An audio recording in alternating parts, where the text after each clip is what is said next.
first Sunday is Sanctity of Life Sunday. We do this every year. The church sets aside the Sunday that falls before the decision of Roe versus Wade, which was on January 22nd, which is when we have the March for Life, and people go down to Washington, D.C. and have that march. So the Sunday before the March for Life and the anniversary of that Supreme Court decision is always set aside to be Sanctity Life Sunday. And it's not just among the Orthodox Church. Like Catholics do it, and Protestants. It's kind of like a universal Christian thing in this country. And so there'll be special prayers. You'll hear right when I'm done with my homily, there's a litany, a fervent supplication. And in that litany, there'll be 3 extra petitions for it. And then at the very end of the Divine Liturgy, there's another long prayer that the priest reads out in the middle for that occasion. And so today I want to meditate a little bit about what we mean by sanctity of life and why that's important to the church.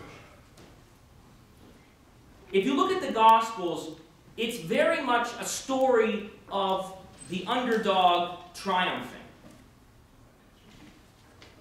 And again, you have these characters in the Gospel, and this is, I think, very marked, and this is a mark of Jesus' ministry, is that he surrounds himself with unlikely heroes, with people that would be considered losers or unimportant, and definitely people who are on the margins of society.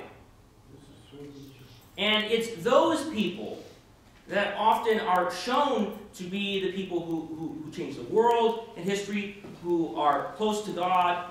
And I'm always reminded of that great phrase from the Old Testament where the prophet Samuel is seeking out David, and all of Jesse's sons are lined up except for David because he's the runt and he's out in the fields, and they bring him in, and he's going to be the king. And Samuel says, man looks to the external things, but God looks to the heart. And so this is a great theme in the Gospels. And it's really at the center of our Christian faith. And that is the church, one of its primary ministries is to love. And especially to love in very practical ways those who are weak and vulnerable and on the margins of society.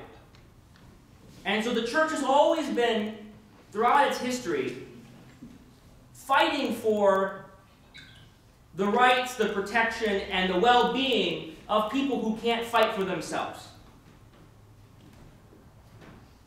And even if it hasn't done a good job at this at times, or if in times in history it's done the exact opposite, we can firmly say that those things are aberrations from the Christian faith.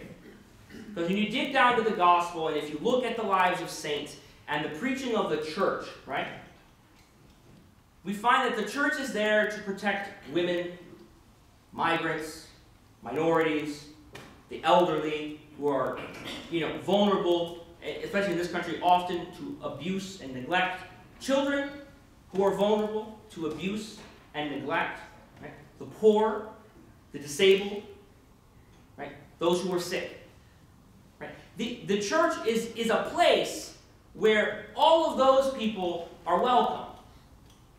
And this stands in contrast to a society where it values those who are strong, and you only get into certain groups or clubs or organizations or parties or certain social groups if you're strong enough, or if you have something to offer, right? Or if other people like you enough. But the church is supposed to be a community that is open to absolutely anyone.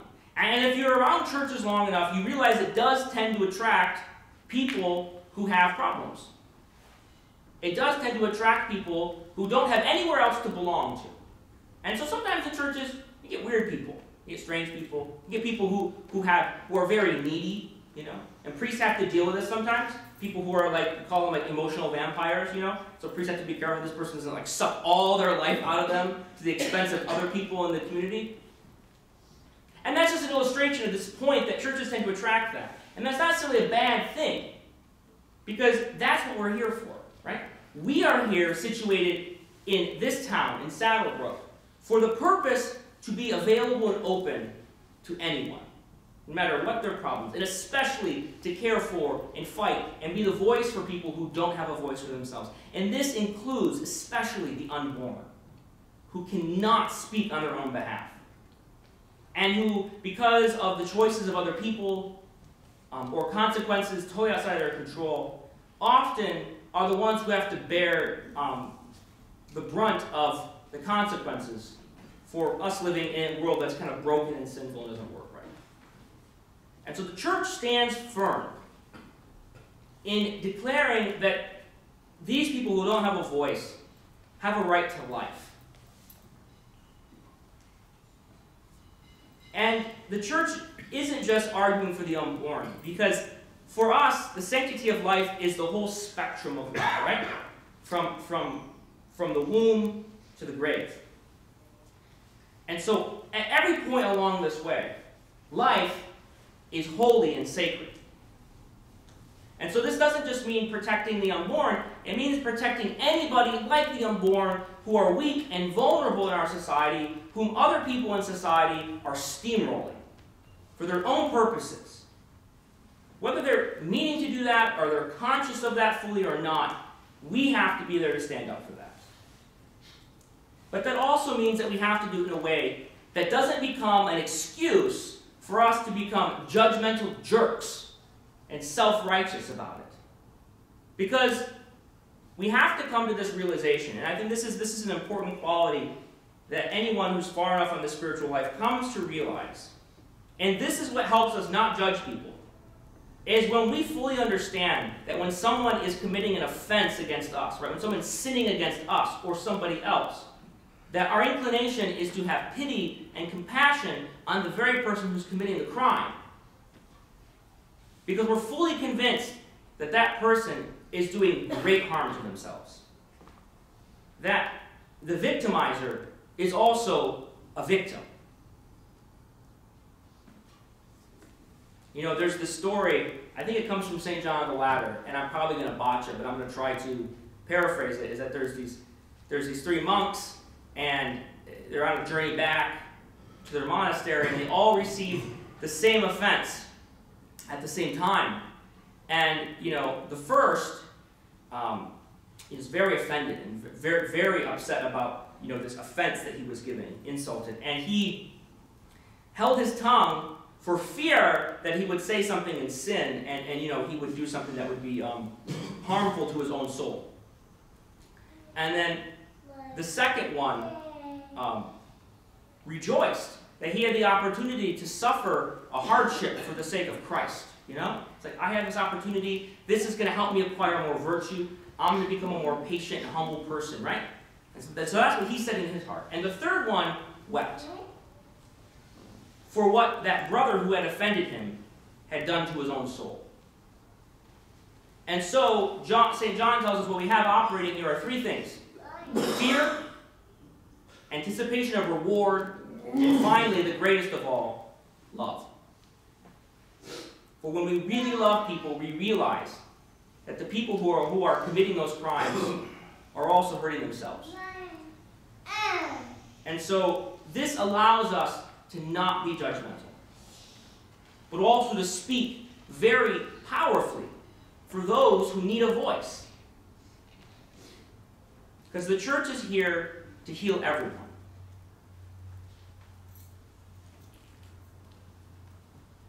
The other thing I think I would like to mention is, you know, we have a lot of people, it's common and it's not talked about. You know, abortion is one of these things that, you know, a lot of people in our society think is a right that people should have.